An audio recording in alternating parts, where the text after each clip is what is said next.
Hola, ¿qué tal? ¿Cómo están? Bienvenidos a Desde el Fairway, miércoles 26 de abril. Aquí estamos con ustedes trayéndoles toda la información del golf nacional e internacional. Hoy el Nico no está conmigo, anda de vacaciones, pero tenemos un invitado muy especial. La verdad que un placer tenerlo acá, así que lo presento. Roy Mackenzie, ¿cómo estás? Bienvenido. Muchas gracias por la invitación, Benjamín. Bueno, espero poder reemplazar a Nicolás de una manera digna. Sí, vamos a estar conversando mucho de lo que fue tu carrera, de lo que ha sido tu vida junto al golf, que obviamente totalmente ligada desde muy chiquitito. Empezaste en el country, ¿cierto? Ahí hiciste tus primeros pasos como amateur y luego diste un salto a la Universidad de Estados Unidos, probablemente uno de los primeros en irte por beca universitaria en 1984 a Texas A&M. Partamos por ahí, cuéntame un poquito de esa experiencia, cómo llegaste allá, cómo te fuiste y cómo lo viste. Bueno, fue una experiencia, creo, clave en mi vida. En esos años no existía nada de lo que existe hoy en todo lo que es las comunicaciones. Yo me acuerdo que todo el proceso para encontrar una universidad y para enrolarme en la universidad se hacía a través de una guía de teléfono, que era gigante, era una cosa tremenda, y mandé un montón de sobres con todos mis currículums y lo más divertido es que muchas universidades me contestaron ofreciéndome becas de fútbol, no de golf, que para mí obviamente no era lo que yo quería. Pero se fueron dando cosas y terminé yendo a Texas A&M, que en esa época era como la segunda universidad en Texas. La primera era University of Texas. Entiendo que hoy día se han dado vuelta los papeles, pero fue una experiencia dura, muy difícil, de mucha soledad, pero era lo que yo quería hacer, era lo que yo quería para mi vida, lo que estaba pensando desde los 14, 15 años. Entonces al final, si bien fue dura, es algo que lo cual miro hacia atrás y lo veo como algo que fue súper importante en mi vida personal y también en la parte deportiva.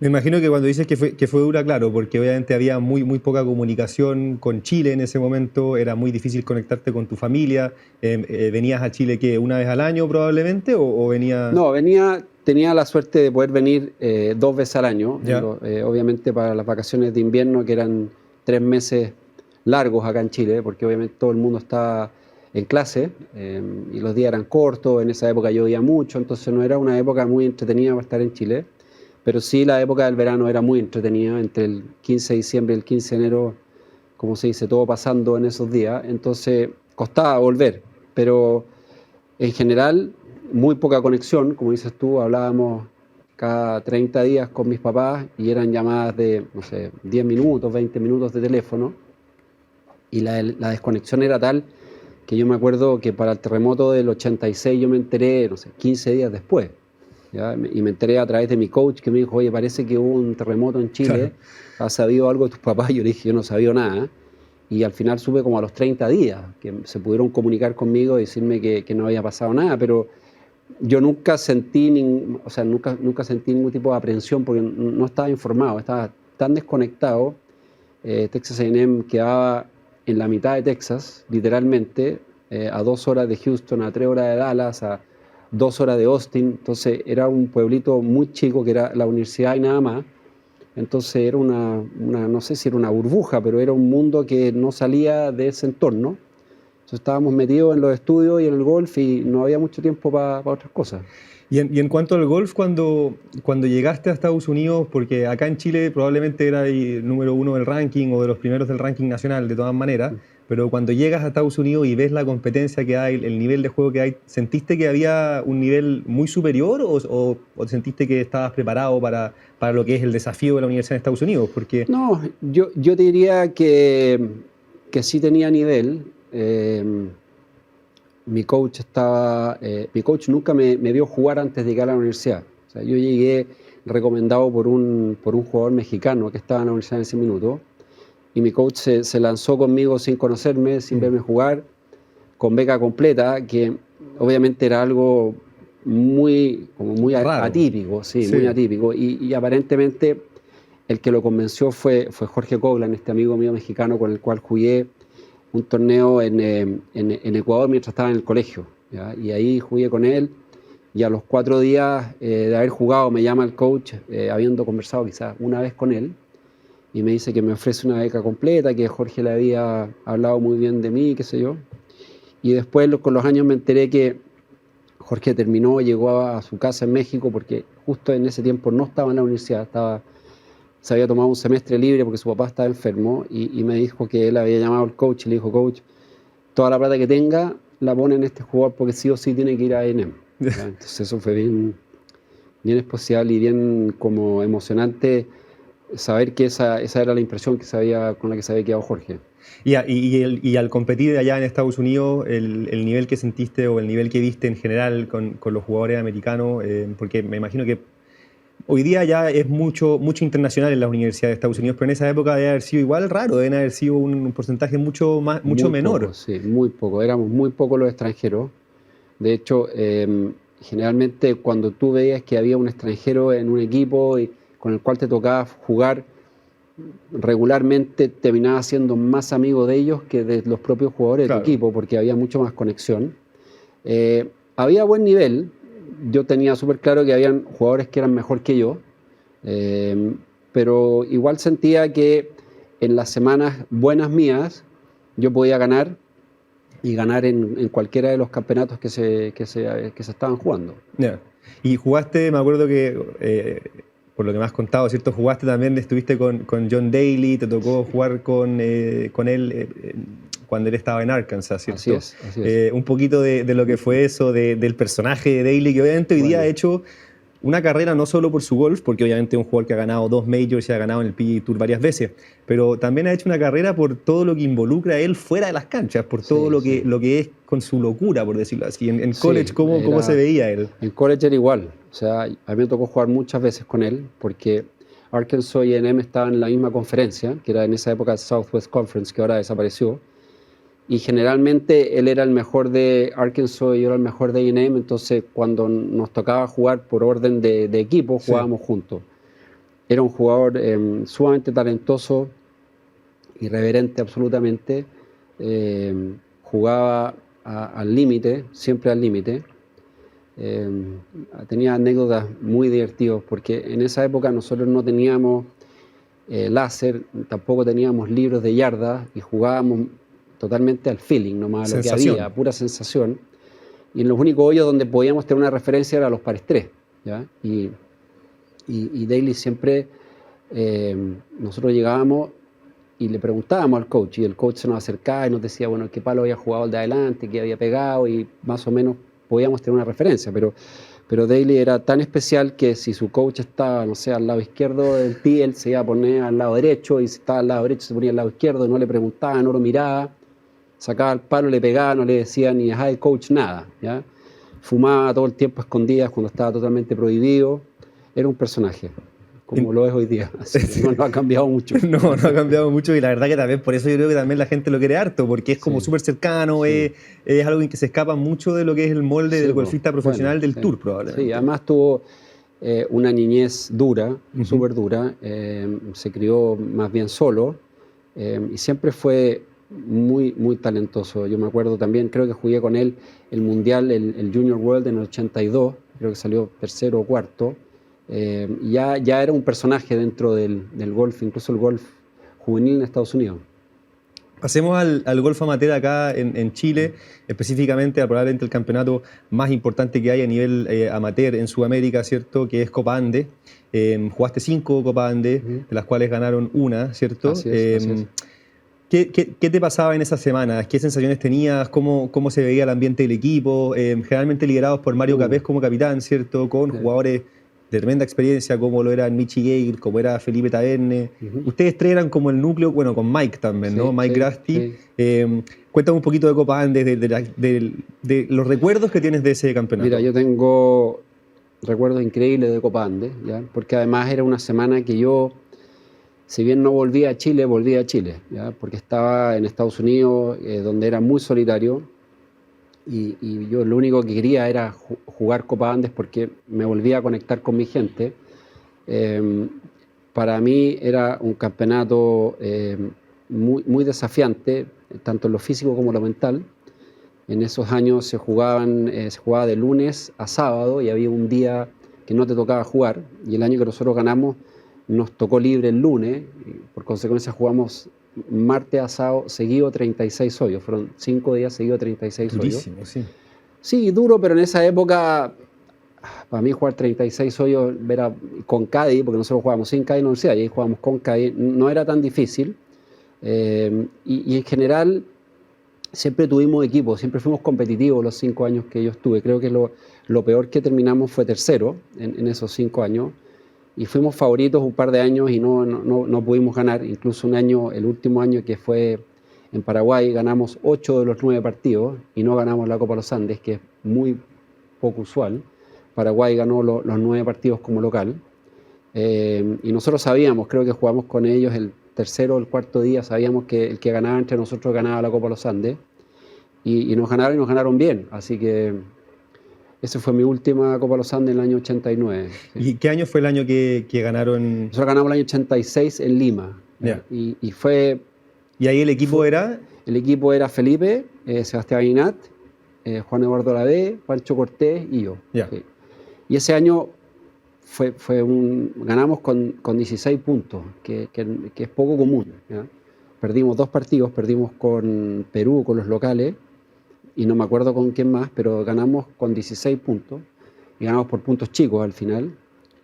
Así que fue más bien una sorpresa. No teníamos muy claro que podíamos ganar hasta el último día, y el último día creo que jugamos con Colombia y Ecuador, bueno, y ganamos fácil ambos partidos. Así que fue una experiencia bien gratificante.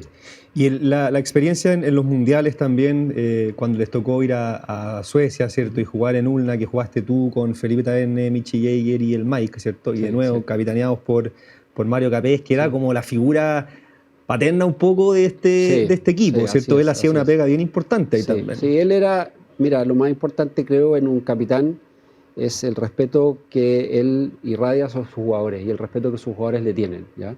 Ahora, el Mundial es diferente porque el Mundial éramos 4, no 5, y jugaban 2 en el turno de la mañana y 2 en el turno de la tarde, entonces estabas muy desconectado, no había como juego de equipo, ya que siempre iban los 5 y salían los 5 al mismo tiempo, uno detrás del otro.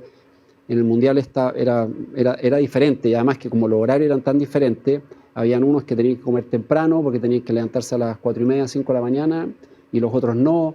Entonces no había tanto ambiente de equipo como sí había en el sudamericano. En el sudamericano, de hecho, se jugaba en duplas en la mañana y después en la tarde individual, y en Mundial es solo individual, así que era más bien que cada uno haga lo que mejor pueda y al final del día sumamos, básicamente. Yeah. Y en ese Mundial quedaron 11, ¿no?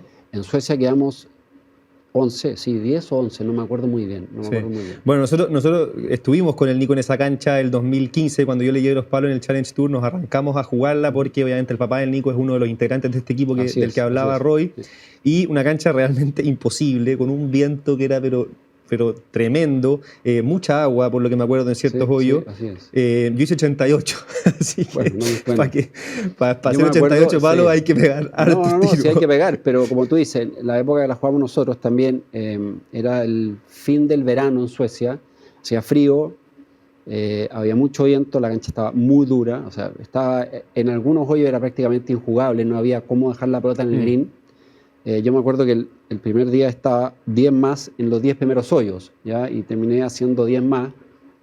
Obviamente esa vuelta no contó, pero un 76 era como hacer par de cancha, y todo lo que fuera abajo 80 se consideraba un buen score, así de difícil estaba, ¿ya? Sí. Entonces, sí, yo he escuchado también del Michi y de Felipe Taverne que era una cancha realmente difícil. Bueno, ahí dejas un poco, ¿cierto?, en la parte amateur, ya empiezas a salir un poco de eso y te metes en el profesionalismo, en el Challenge Tour, ¿cierto?, y luego en el Tour Europeo, pero me quiero quedar en el Challenge porque yo sé que es una época que recuerdas con mucho cariño, ¿no? Entonces, quería que me contaras un poquito, porque hoy día nosotros de nuevo estamos... probablemente las generaciones más jóvenes están un poco mal acostumbradas en ese sentido, bueno, es lo que les tocó, pero la forma de comunicación es todo mucho más fácil transportarse, es mucho más fácil inscribirse en torneos, recibir invitaciones, comunicarse, es un mail y en 2 segundos tienes una respuesta, pero en esa época cuando te jugabas el Challenge Tour, agarrabas tus cosas, te ibas y bueno, mira, era casi una aventura esto, ¿ya? Porque yo generalmente viajaba a través de Estados Unidos por un tema del equipaje, porque para irse directo a Europa costaba un censo llevar una maleta adicional, entonces había que viajar por Estados Unidos. Y yo viajaba de Miami a París o de París a Inglaterra o a España, y llegábamos básicamente directo a arrendar un auto, o sea, a comprar un auto vía leasing que después devolvíamos. Y era todo en auto, con mapas, sin Waze, sin GPS, sin Sí. nada. Muchas veces nos perdimos, ¿ya? Pero empezamos a armar un grupo muy, muy afiatado entre los españoles, los argentinos. Yo siempre viajaba solo, de repente se nos unían unos suecos y al final éramos 5 o 6 autos que andábamos para todos lados juntos. Y los viajes eran largos, hicimos viajes de 1800 kilómetros desde, o sea, Hamburgo hasta Burdeos, desde Milán hasta Suecia. Eran viajes muy largos que, imagínate, terminábamos de jugar, los domingos se jugaba temprano, terminábamos tipo 4 de la tarde, ¿ya? Terminábamos, todos nos duchábamos, todos comíamos y le dábamos hasta las 12 de la noche lo que se pudiera andar. Y en esa época andábamos rapidísimos, andábamos a 170, 180, lo que daban los autos. Yo me acuerdo que básicamente el límite era cuando empezaba a vibrar el manubrio, que ya se ponía medio peligroso. Y avanzábamos mucho y al día siguiente otra vez arriba, manejar otros 800 kilómetros, llegábamos, dejábamos todas las cosas y de ahí nos íbamos a jugar una pichanga de fútbol o jugábamos cartas. Teníamos un grupo muy entretenido, jugábamos la vuelta de práctica, nos ayudábamos entre sí y se generó un ambiente muy chulo que después en el tour no se daba porque en el tour era todo por avión. Y era distinto, o sea, realmente... no más serio, pero más competitivo quizás, más... Yo diría que lo competitivo en la cancha era más o menos lo mismo, si la diferencia estaba en qué pasaba fuera de la cancha, ¿ya? Y en el challenge era un ambiente muy agradable, generalmente éramos todos más o menos de la misma edad, entonces todos teníamos como los mismos gustos, las mismas prioridades. Claro, todos jóvenes tratando de llegar a cumplir el sueño. Todos con un sueño de llegar a jugar en un tour grande. Así que tengo muy buenos recuerdos. No te voy a decir que conocí mucho, viajé mucho, manejamos mucho, vimos Europa por tierra, obviamente, pero no había mucho tiempo como para decir, oye, yo fui y conocí, porque... Como tú sabes, esto es hotel, cancha, sí, y... Estáis trabajando, al final y al cabo tenéis un minuto para salir a comer. Sí, en algunos lugares de repente nos arrancamos a Venecia, que sí, estábamos jugando en Padova, que estaba como a 1 hora y media en tren de Venecia y aprovechamos ir a Venecia y salimos a pasear en las góndolas, que había que hacer ese paseo que era como clásico. También pudimos conocer Monte Carlo, pero muy, muy por encima, nada muy profundo. Y ahí también en la época del profesionalismo, en la época que estabais jugando harto, porque hoy día ya estáis totalmente retirado, ¿cierto? Del golf profesional, de hecho ya eres amateur de nuevo, pero en esa época del profesionalismo también te tocó jugar varios mundiales, 6, ¿no? 6 mundiales. 6 mundiales, 5 con el Guillermo Encina y uno con Felipe. Así es. Varias historias enredadas en los mundiales, porque la verdad que yo creo que eres quizás el que más ha jugado mundiales. No sé si hay alguien que ha jugado. No, Cachulo Cerda jugó muchos mundiales. Cachulo Cerda jugó probablemente 10, 12. Un montón. Sí, ¿y con quién jugaba Cachulo? ¿Con Patoco? Jugaba con Patoco, con Natalio Morales, con Anicio Araya. Yeah. Yo creo que Cachulo podría ser el que más ha jugado mundiales en la historia. ¿ya? Yeah. Yo creo que se puede pelear con Roberto de Vicenzo, pero fueron muchos los mundiales que jugó, muchísimos. Sí. Y ahí con Guillermo Encina, como decíamos, con Felipe, varios accidentes, una lesión tuya del cuello, después lesión de Felipe en el dedo, que es el Mundial 2003 que me tocó ir, fue una pena la verdad, porque estaban jugando súper bien los dos. Se tenía harta fe para esa dupla. Después Guillermo en un momento firma mal la tarjeta. No los mejores recuerdos del Mundial, pero entretenido poder llegar a los Mundiales. Las clasificaciones también. Sí, mira, siempre era rico llegar al Mundial porque obviamente el trato era otro. Claro. O sea, era básicamente jugar un torneo del Tour. Pero sí, como tú dices, de los 6 mundiales que clasifiqué, solo pudimos terminar 3, ¿ya? Que es muy atípico. Sí. Muy frustrante porque en todos los mundiales, o sea, si tú clasificas a un mundial es porque estás jugando bien, ¿ya? Y el primer mundial que no pudimos terminar fue en Lake Nona, que yo me tuve que retirar con una lesión del cuello porque prácticamente no me podía mover.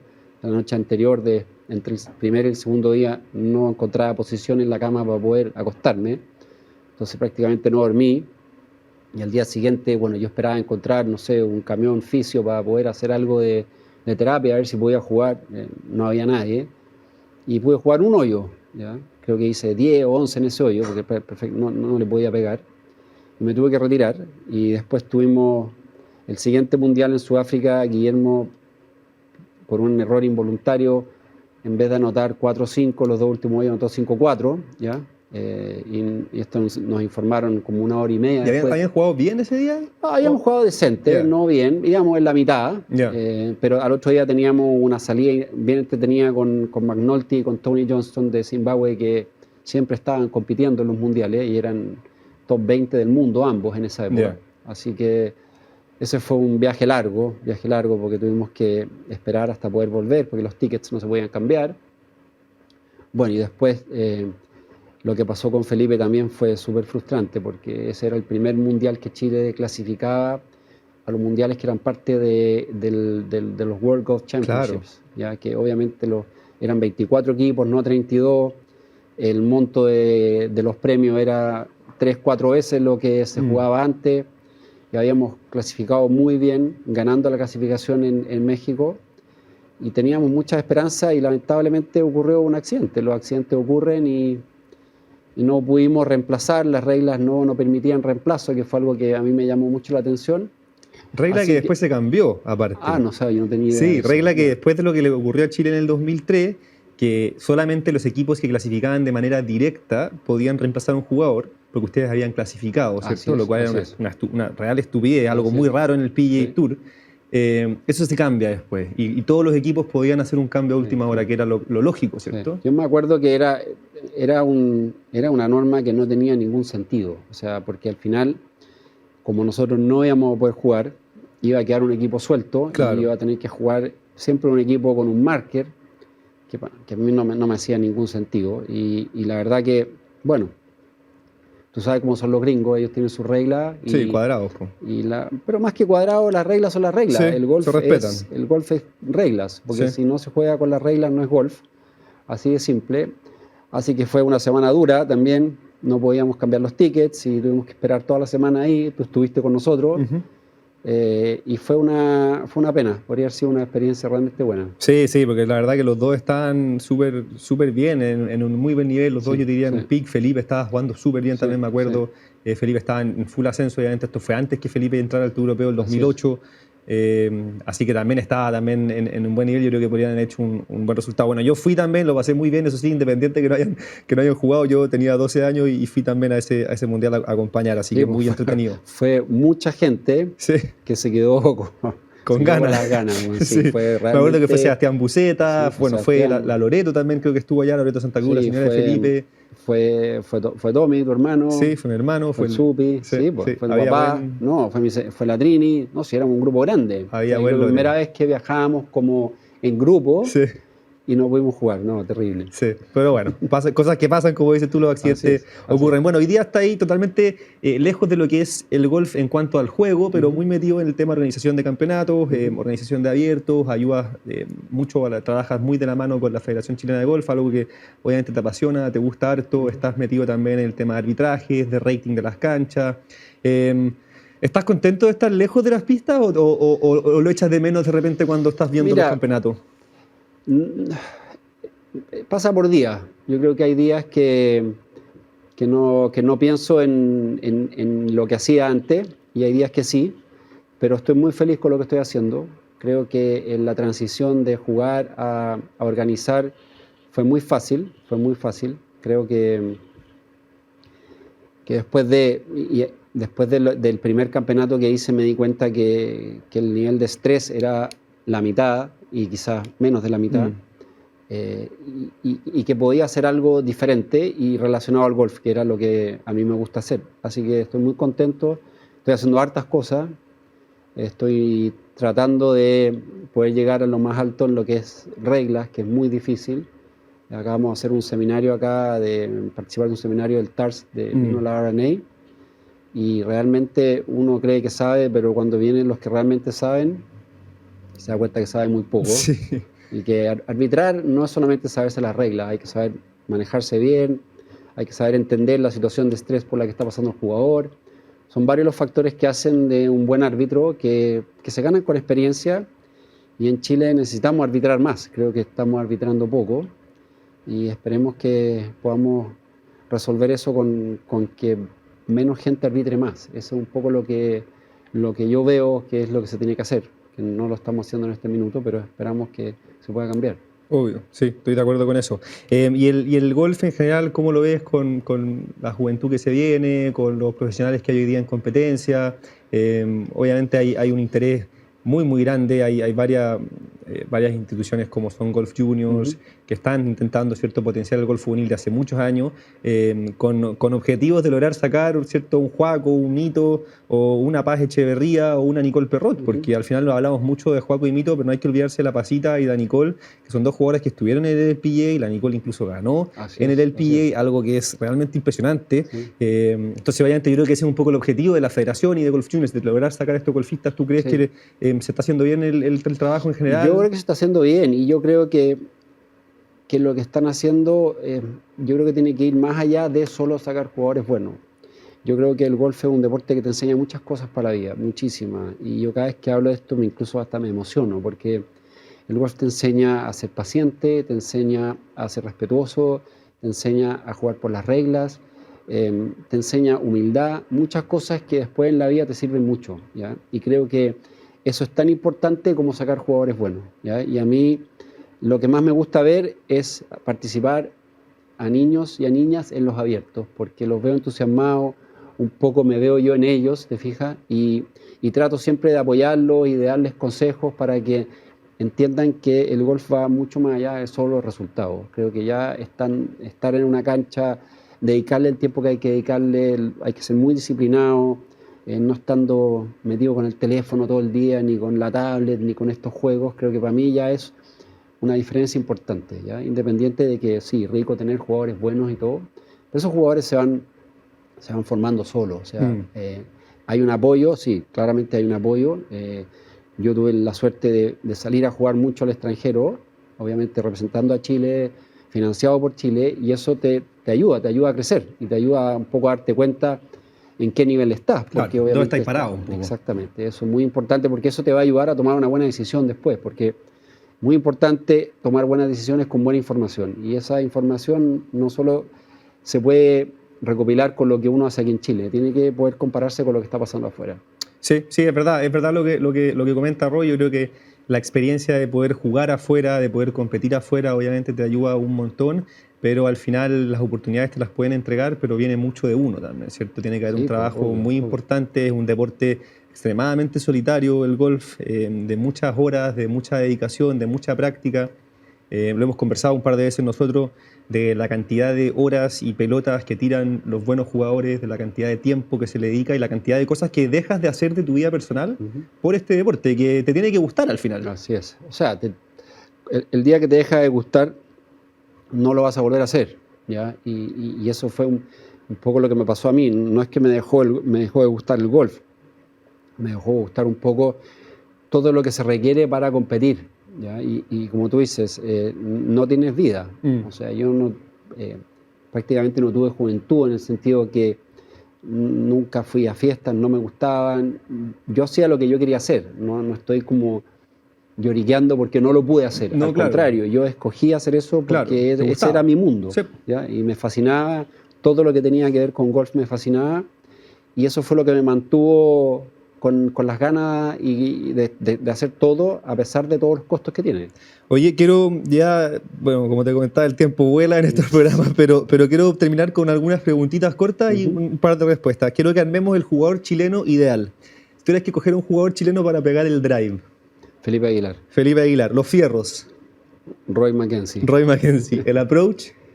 Michi Geiger. Michi Geiger. Sí. Pater. Felipe Taverne. Felipe Taverne. ¿Y la cabeza? Joaquín Niemann. Joaquín Niemann. Bueno, sí. Tremendo jugador. Ojalá pudiéramos ver a ese jugador en acción, sería muy bueno. ¿Quién para ti tiene el mejor swing del mundo hoy? A mí me gusta mucho Adam Scott. ¿Y si tuvieras que decir en la historia? Steve Elkington, Adam Scott, ambos australianos. Sí, mira. Swings muy tradicionales, muy fáciles. Muy sencillos. Sí, muy sencillos. Sí, lo que pasa es que el golf la gente lo trata de complicar y el revés trata de hacerlo más sencillo, de mucho ritmo y mucho balance, que es clave. Sí, Steve Elkin es un tremendo swing. Si no lo han visto, aquellos que nos están viendo, véanlo en YouTube porque es realmente impresionante. Ganador del PGA Championship. ¿Con quién te hubiese gustado jugar? ¿Con un profesional? Yo me imagino que O sea, así como haber dicho, me hubiese gustado jugar con él, 18 hoyos. Con Greg Norman. Greg Norman. Uy, ahí, hoy día Greg Norman bastante criticado, pero... Yo también lo critico. Yo no soy un hincha del LIV. Creo que el LIV ha generado más daño que cosas positivas. Y bueno, veremos, el tiempo dirá si tengo la razón o no. Ojalá puedas tener una vuelta con Greg Norman y le haces todas esas preguntas. Gracias. ¿Cuál es tu cancha preferida en Chile? La Prisa Santo Domingo. ¿Sur-norte? Sur-norte. Sur-norte, sí, los hoyos que van ahí por la playa que son realmente... Todos los hoyos son buenos, sí. No hay ningún hoyo que no sea bueno. Y de hecho, la cancha también es entretenida. Sí, pero la cancha no tiene conexión con el mar. Claro. Que creo que le hace un plus gigante. Oye, ¿y quién fue en tus 5 años de Copa Andes tu mejor partner? En el sentido, ¿con quién te sentías más cómodo en el foursome? Mira, yo partí jugando con Felipe, que éramos 1 y 2 en ese minuto. Después, entre medio, jugué con Sebastián Ignat, que fue con el cual creo que gané más partidos, ¿ya? Y con el cual ganamos la Copa Los Andes del 86. Y después, en mis últimos años, mi partner fue Mike Grasty, con el cual hicimos muy buenas migas y hasta el día de hoy tenemos una conexión bien especial. Ya, o sea, positivas experiencias en general tuviste. Sí, todas. No, te digo, a mí me tocó jugar Copa Los Andes y Mundiales cuando estaba en la universidad. Y esto era realmente como que llegar al paraíso comparado con lo duro que era la universidad en ese minuto. O sea, me preparaba y cuando se terminaba esta semana era de una desilusión y de un bajón tremendo que me costaba mucho recuperarme. Muchísimo. ¿Te gustaba mucho representar a Chile, sentirte ahí con el equipo, estar con soy Mario también? A pesar de que tomé una decisión de irme fuera de Chile y de hacer un deporte individual que requiere viajar, yo soy muy casero, yo soy muy amigo de mis amigos y eso lo echaba mucho de menos. Entonces me costó bastante. Oye, Roy, bueno, se nos acaba el tiempo, pasa volando, impresionante, pero nada, en verdad agradecerte, qué rico haber poder tener esta conversación acá en Desde el Fairway. Obviamente que ustedes, que los que nos están viendo y que nos ven toda la semana, puedan acercarse un poco más también y entender un poquito más de tu carrera, de las sensaciones que tuviste tú y de tu experiencia, porque al final, para todos los que nos ven, obviamente que toda esta experiencia suman un montón, así que te agradecemos acá todo el set, producción, un placer haberte tenido y esperamos tenerte de nuevo en el futuro aquí en Desde el Fairway, ojalá con el Nico. Me encantaría. Tú sabes que nosotros, además de ser tío y sobrino, trabajamos juntos mucho. Admiro mucho también lo que está haciendo Nico y yo lo que quiero es poder ayudar. Yo creo que a mí es tanto lo que me gusta el golf que todo lo que yo he aprendido lo quiero compartir y ojalá que sirva. Y estoy dispuesto y estoy disponible para lo que el golf chileno necesite. De todas maneras sirve y obviamente que rico poder escucharte decir eso.